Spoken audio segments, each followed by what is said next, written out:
Welcome to SATV News. This is Shahala Bint Shafi with the headlines.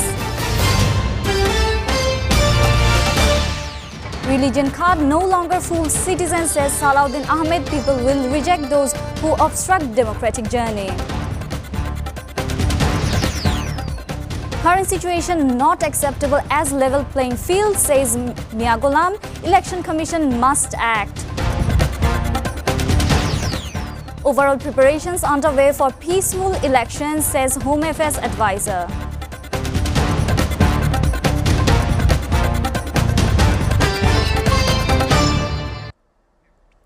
BNP senior leader Salahuddin Ahmed today said the people of the country have already unmasked those who have no political principles but are still trying to deceive the nation by selling a religion card. Speaking at the inauguration of BNP's second day of the Plan to Build the Country program, he also said anyone attempting to obstruct the democratic transition or the restoration of voting rights through various tactics will be rejected by the people. Mr. Salahuddin also said the party is preparing plans for how it will govern the country if voted to power, because in their views, planning in half the jobs. Besides, he said BNP is planning for a modern, democratic and prosperous Bangladesh and is involving professionals, experts and citizens in shaping the country's future roadmap. Meanwhile, addressing the program, BNP Senior Joint Secretary General Ruhul Kabir Rizvi said JCD leaders and workers will be trained on 8 subjects so they can reach out to people in their areas and explain BNP's plans, election manifesto and promises ahead of the election. Some parties are trying to mislead people using religion by talking about a ticket to heaven, he added.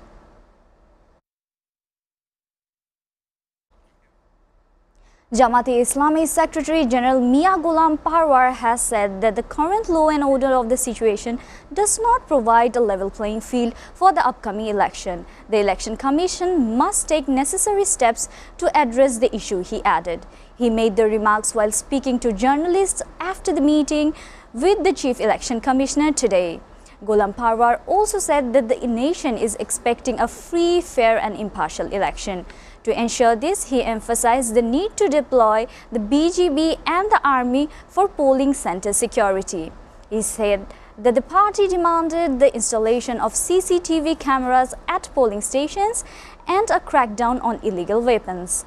Jamaat-e-Islami also sought clarity from the EC regarding its stance on the election schedule and insisted on seeing effective action to recover illegal arms.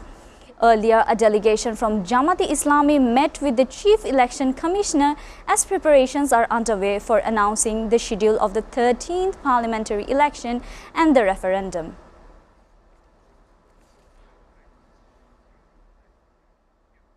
All preparations have been taken for the upcoming national parliamentary elections, said Home Affairs Advisor Lieutenant General Jahangir Alam Chaudhary. All necessary preparations, including training for law enforcement agencies, purchase of body-worn cameras and ensuring electricity at every polling station has been taken. He said the Home Advisors made these remarks today after the 17th meeting of the Advisory Council meeting on law and order held at the Secretariat. Training is essential for carrying out any preparation effectively. There is no alternative to proper training, added Jahangir Alam. Responding to a question about the killing of a police officer's parents in Rangpur, the advisor said instructions have been given to arrest the perpetrators soon and bring them under the law. Regarding the recovery of looted firearms, the advisor said the process is underway. Asked about ensuring a level playing field for the election, he said the government is committed to ensuring a free and fair election.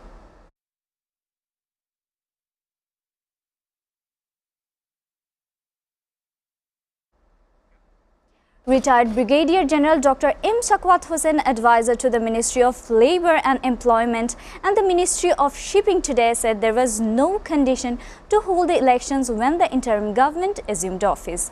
The advisor added, however, the country should hold the election and an elected government should come to the power. The universal democratic process should be established, he said. He also noted that there is no reason why the government cannot ensure a free and fair election. Shawkat Hussain made these comments during a press conference at the Secretariat today, highlighting the achievements of the Ministry of Labour and Employment over the past years. When asked whether he was satisfied with the current political situation, the advisor said at present, political parties do not know what they will do or what their future holds. As whether an environment for election has been created, he said that can only be said by the Election Commission.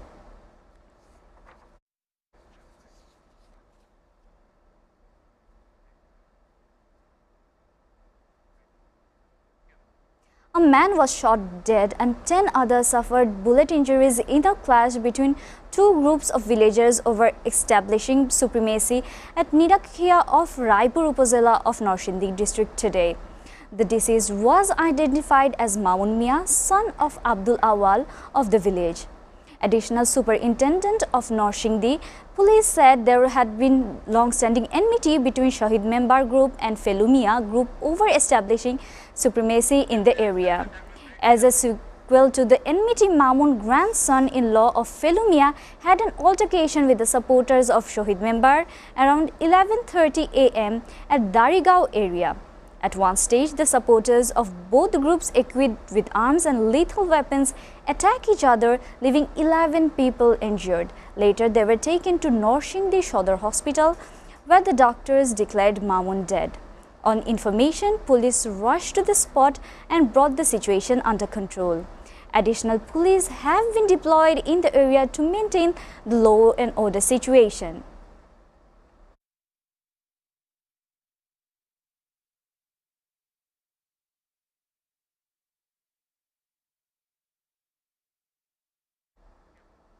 Viewers, we are taking a short break. Please stay with us.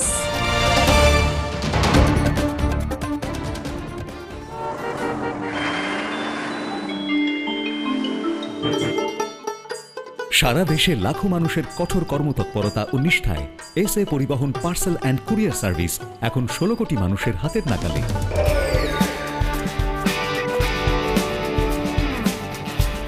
দীর্ঘ 30 বছর ধরে বিশ্বস্ততা ও দ্রুততার সাথে সেবা দেওয়ায় গ্রাহক সেবায় এখন শীর্ষে। বাংলাদেশে গ্রাহক সেবার সাফল্যের পর এসএ পরিবহন পার্সেল অ্যান্ড কুরিয়ার সার্ভিস এখন বিশ্ব বাণিজ্য কেন্দ্র সিঙ্গাপুরে। আপনার যে কোনো পণ্য সিঙ্গাপুর থেকে বাংলাদেশে বুকিংয়ের জন্য যোগাযোগ করুন। এসএ পরিবহন private limited, logistics parcel and courier service, 22 Roberts Lane, Singapore 218302. Phone 0065 629 24900.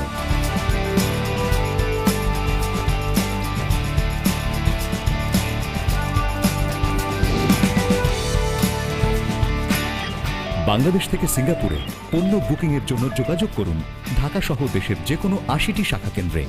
SA পরিবহন পার্সেল অ্যান্ড কুরিয়ার সার্ভিস, আপনার সেবা সব সময়। Welcome, Grand Palace Hotel, Dhaka. A majestic lobby blending timeless elegance with modern design.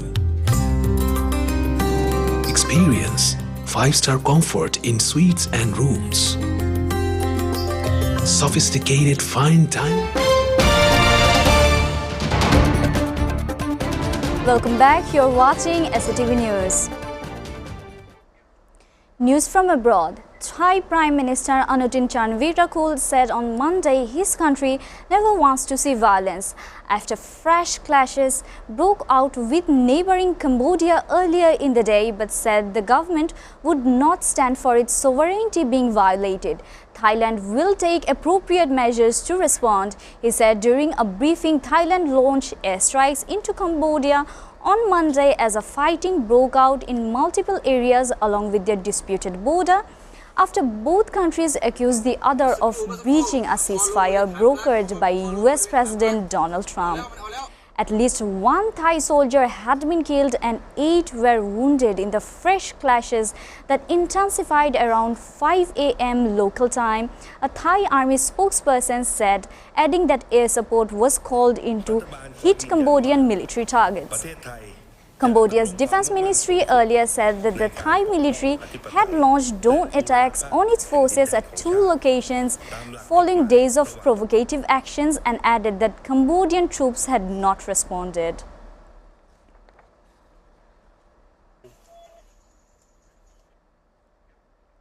Taiwan's defense minister said on Sunday that the island must strengthen its military capabilities after the Trump administration released its official national security strategy last Friday. The document states that the United States aims to deter a conflict over Taiwan. Taiwan Defense Minister Wellington Koo said Washington views peace and stability in the Indo-Pacific as a top priority and believes countries in the region should work together on deterrence. Taiwan should also enhance military strength and demonstrate its demonstration to cooperate in building an effective collective deterrence, he added.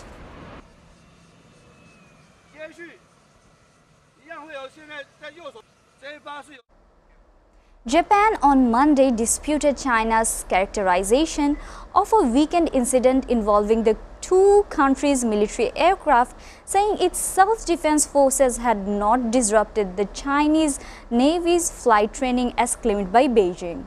The Chinese sites claimed that the SDF aircraft seriously impeded the safe flight of the Chinese aircraft is unfounded, said Chief Cabinet Secretary Minoru Chiara during a briefing on Monday. Chiara's comments came after Prime Minister Sanae Takaichi told reporters on Sunday that Chinese fighter jets had aimed their radar at a Japanese military aircraft near Japan's Okinawa Islands, an account Beijing disputed. A Chinese carrier strike group launched intense air operations near Japan over the weekend as the East Asian neighbors traded diplomatic barbs in an escalating dispute further straining ties. However, the Chinese embassy denies Tokyo's claims, saying Japanese aircraft had endangered flight safety by approaching China's Liaoning aircraft carries it trained with 3 missiles destroyer escorts.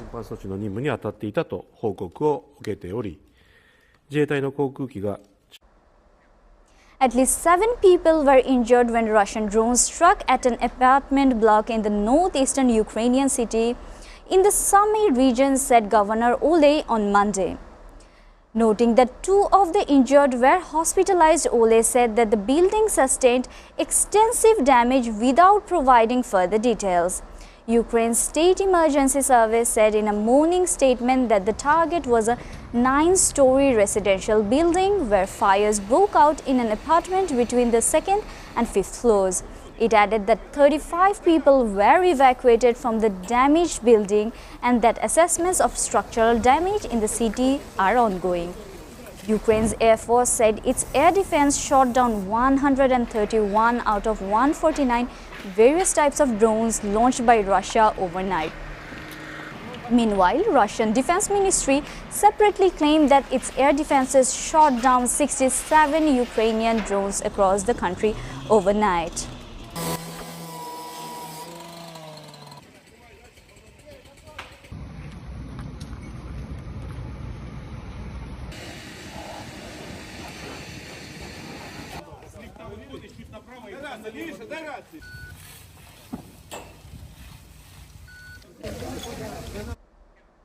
Israeli Prime Minister Benjamin Netanyahu said on Sunday that he will meet President Donald Trump later this month, saying a second phase of the US president's Gaza plan was close. During a joint press conference with German Chancellor Friedrich Merz in Jerusalem, Netanyahu said his meeting with Trump will discuss possible opportunities for peace and an end to the Palestinian military group Hamas rule in the enclave. Netanyahu and Merz both agreed that Hamas cannot be one to control Gaza, but voiced different positions regarding the possibility of Israel annexing the West Bank. Negotiations on the next stages of Trump's Gaza plan to end the 2-year war in Palestine enclave have been continuing. The plan also included the release of Israeli hostages and the establishment of an interim tectonic Palestinian government in Gaza. And we discussed, of course, how to bring an end to US President Donald Trump on Sunday said Ukrainian President Volodymyr Zelensky negotiators on US peace proposals like it, but the Zelensky has not read it. US President Donald Trump's special envoy Steve Witkoff and Trump's son-in-law Jared Kushner concluded several days of talks with senior Ukrainian negotiator Rustem on Saturday. Ahead of his planned consultations with European leaders in coming days, on Sunday, Zelensky said the talks with the US have been constructive but not easy. Despite US mediation and periodic high-level contracts, progress in the peace talks has been slow, with disputes over security guarantees for Kyiv. I believe fine with it, but I'm not sure that Zelensky... A second flight carrying Iranians deported from the United States has left America, confirmed Iranian officials, as Washington reportedly planned to send hundreds of prisoners back to the Islamic Republic. The deportations come as tensions remain high between Iran and the US after America bombed Iranian nuclear sites during Tehran's 12-day war with Israel in June. Iranian Foreign Minister's spokesperson Ismail Baghai also said on Sunday that there were plans for 55 Iranians to return to the Islamic Republic. Based on the US claims, the Iranians were repatriated because of the legal reasons and breach of immigration regulations, added Baghai.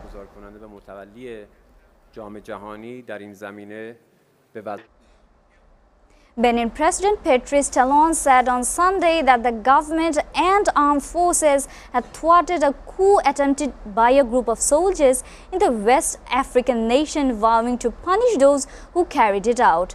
Talon's announcement on Sunday evening came about 12 hours after gunfire first rang out in several neighborhoods of Cotonou, the biggest city, and soldiers went on state television to claim they had removed the Talon from power. The rapid mobilization of forces loyal to the government allowed us to thwart these adventurers. Talon said in his remarks arrived on state television, this treachery will not go unpunished, he added. De prendre les mesures appropriées pour faire échec à l'œuvre des aventuriers désireux de nous faire retourner dans un passé de triste mémoire. J'ai donc, en coordination. The results of Hong Kong Legislative Council elections for the Election Committee constituency were announced early Monday, with several new faces securing seats in the 90-member legislature, state media reported. All 90 members of the 8th-term council have now been elected. The body comprises 40 lawmakers chosen by the Election Committee, 30 by functional constituencies and 20 by geographical constituencies. Through direct election, Beijing-based Xinhua News reported of the 40 election committee seats, all incumbent lawmakers were re-elected alongside 16 newcomers. The top vote-getters were incumbent Perry Yu with 3,097 votes and Yan Chan, who received 1,386. The newly elected council will begin its 4-year term on January 1, 2026. Some 31.9% of registered voters cast ballots in Sunday's election, surpassing the record low turnout for 4 years ago in a poll held just over a week after a deadly fire that killed 159 people in Taipo's Wang Fu Court.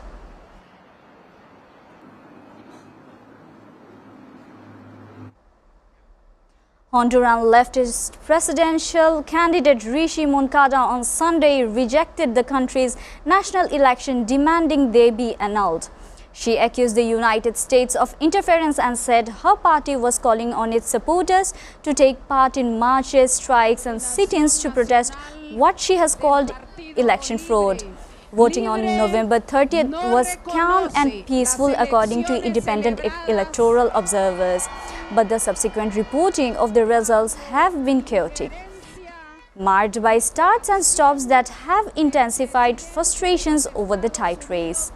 In the latest results released last Friday, Nasri Asfoura of the National Party led with 40.19%, less than 20,000 votes ahead of the centrist rival Salvador Nasrallah of the Liberal Party, who stood at 39.49% with 88% of ballots tallied.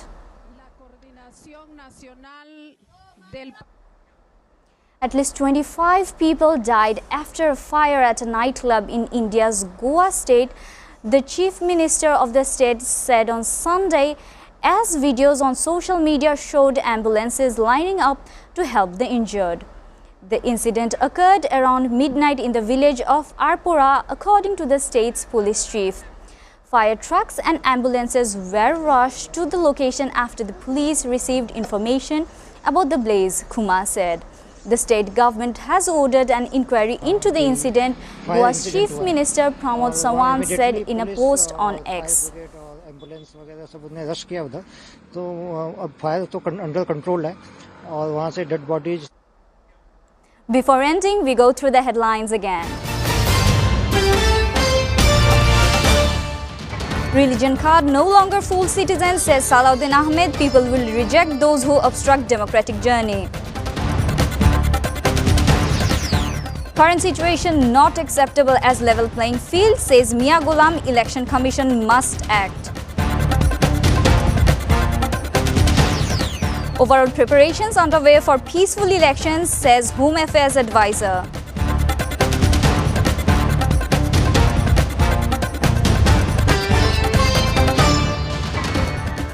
Viewers, you're updated with our top stories so far here on SATV, and to know the latest news, visit www.satv.tv.